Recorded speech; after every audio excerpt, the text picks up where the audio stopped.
Let's bring in Tom Homan, Fox News contributor, former acting ICE director. Tom, good morning to you. Good morning. Good morning. We've been hearing from Griff Jenkins, who has talked to the Department of Homeland Security, and apparently this planning profile looks at what the forecasts are.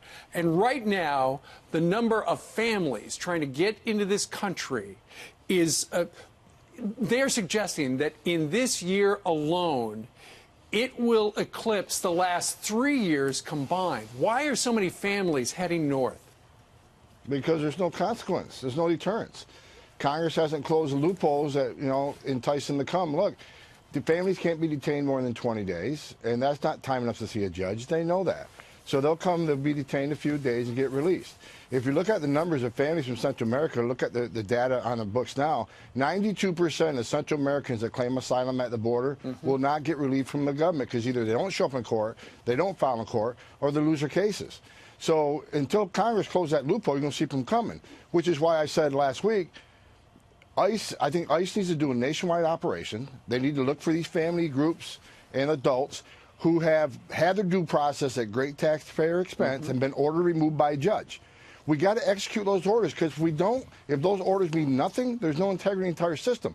I did that 3 years ago, and it resulted in almost immediate decrease in illegal crossings on the border. We have to show Central America we're serious about enforcing our laws. So you don't need Congress for that. Couldn't Kirstjen Nielsen decide that ICE is going to be empowered to do that?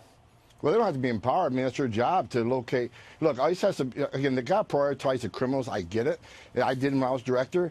But in FY15, when this 15 and 16, when this was out of control, I took it upon myself, say, look, I got to go arrest these people that have been ordered removed by a federal judge. That's my job.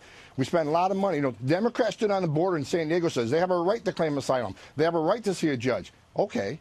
We'll do that, but once they see a judge and get that final order removal from a federal judge, we need to execute it. So ICE can certainly make the decision. The department would have to support it, but we did it, I did it, and it worked. What do you make of the left claiming that people are dying in custody at the border under the Trump administration? 2 children died in Border Patrol custody, and, let's be honest, it's a terrible tragedy, but first of all, you got to blame the parents for dragging their children 1,000 miles through the desert.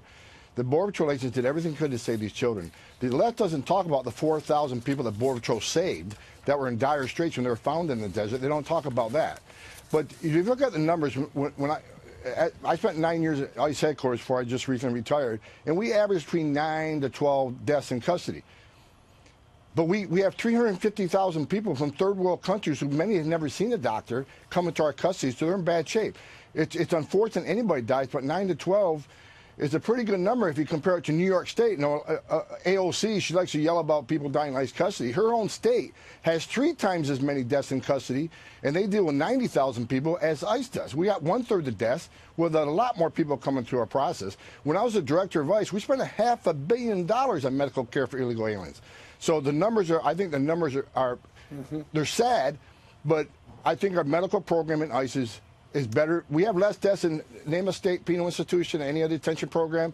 We beat most of them. All right, that is on our southern border, and yet, Tom, watch this. Here's a bit of an NBC News report that says, don't just worry about our southern border, worry about Canada. Watch.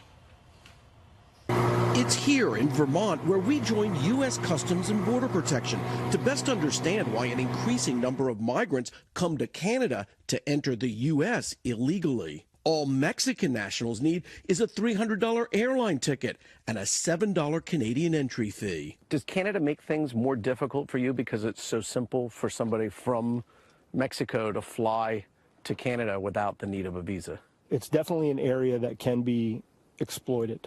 While the raw numbers are small compared to the southern border, new government statistics illustrate a trend, a 91% increase in the number of undocumented migrants captured along the U.S.-Canada border, a 232% increase on the icy, treacherous Vermont-Quebec border.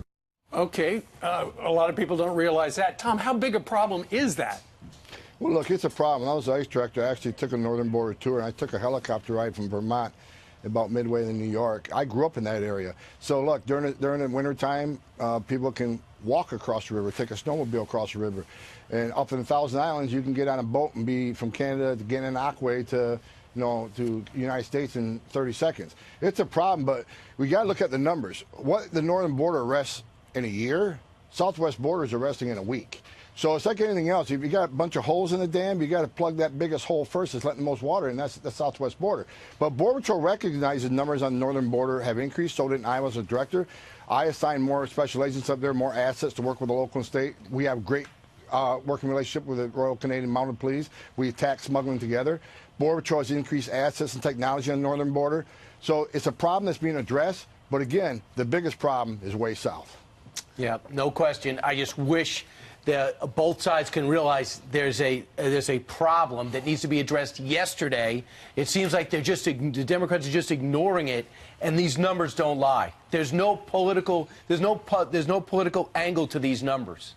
Look, you're exactly right, Brian. And look, I've said it many times. The Democrats, even though I'm very disappointed in the Democratic leadership, they're not that stupid. They don't know the numbers aren't real and we got a problem. This is all about political stance against this president. If the president fixes the border issue, that is terrible for them in 2020. This is about resisting and hating this president more than taking their responsibility to secure their border. They know there's a problem. You can't deny there's a problem. I mean, they're smart people. Yep. All right. Thank you, Tom. Good to see you. Good to see you.